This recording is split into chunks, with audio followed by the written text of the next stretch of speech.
Well, my friends, it looks like we're not getting to go to Christmas tea after all.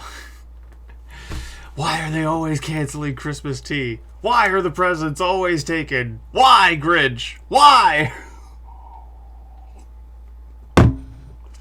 Looks like Elon Musk might not be buying Twitter after all.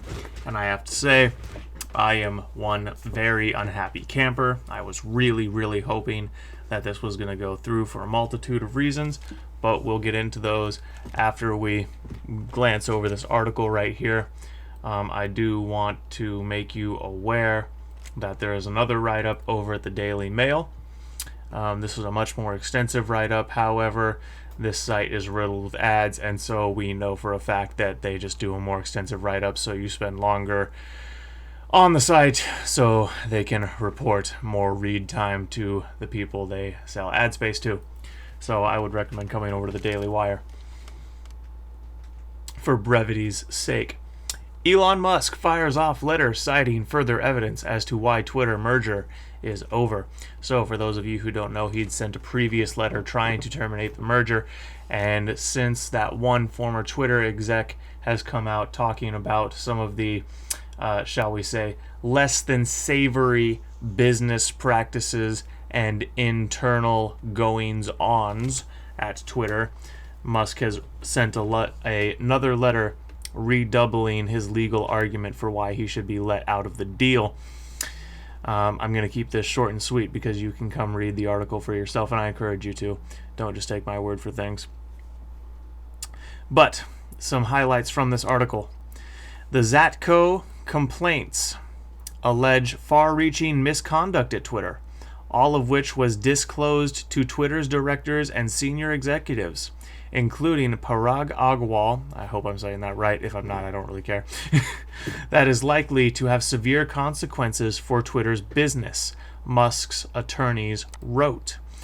These far-reaching misconduct includes having Chinese spies working in their ranks, allowing foreign officials from India to infiltrate their business on the payroll, I believe it says down here, acquiesced to demands made by the Indian government that its agents be hired by Twitter and given access to Twitter. There you go. So, one more thing that is important is really the closing statement here. This is in quotes because it's from the letter. For the avoidance of doubt, these bases are in addition to and not in lieu of the basis for termination described in the July 8th termination letter. So this new letter sent by Elon is a strengthening of his previous argument. The attorneys concluded, although the reporting person believes the August 29th termination letter is not legally necessary to terminate the merger agreement, because he has already validly terminated it pursuant to the July 8th termination letter, the reporting person delivered the August 29th termination letter in the event that the July 8th termination letter is determined to be invalid for any reason. So basically, hey, if my previous argument doesn't satisfy you to terminate this deal, this sure as hell should. And I think Elon, he has a crack legal team. Obviously, he has all the money in the world. He can afford to hire as many high-quality lawyers as he wants. I'm willing to bet he has a very solid legal argument. What this means likely is this is a doubling down of him trying to get out of the deal. Very likely the deal's not going to happen. I personally hope, and I hoped and still do hope that it does go through, because Twitter needs to be cleaned up, and unless Elon or someone comparable takes control of it, that's not going to happen. However, there may be a silver lining in this, in that if Twitter does not get acquired by Elon, its shares might tank, and the people who came back to Twitter when Elon reported he was buying it might all leave again. We might hopefully see a mass exodus from Twitter, especially if more about the malfeasance going on there is brought to light in the public.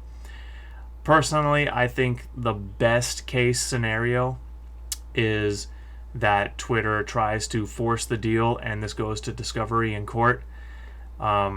Because if it goes to discovery in court, Elon would have them over a barrel.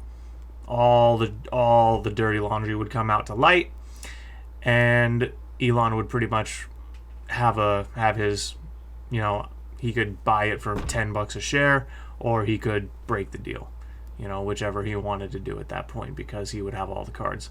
I'm really hoping it goes to discovery in court, and I think that's what Elon should do, is take them to discovery in court. It's not what's best for him, but it is what's best for the public knowledge of what's going on there. So that's my 2 cents on the matter. I highly recommend you go and do some reading on this yourself. And if Elon doesn't buy Twitter and you have a Twitter, get the fuck off Twitter.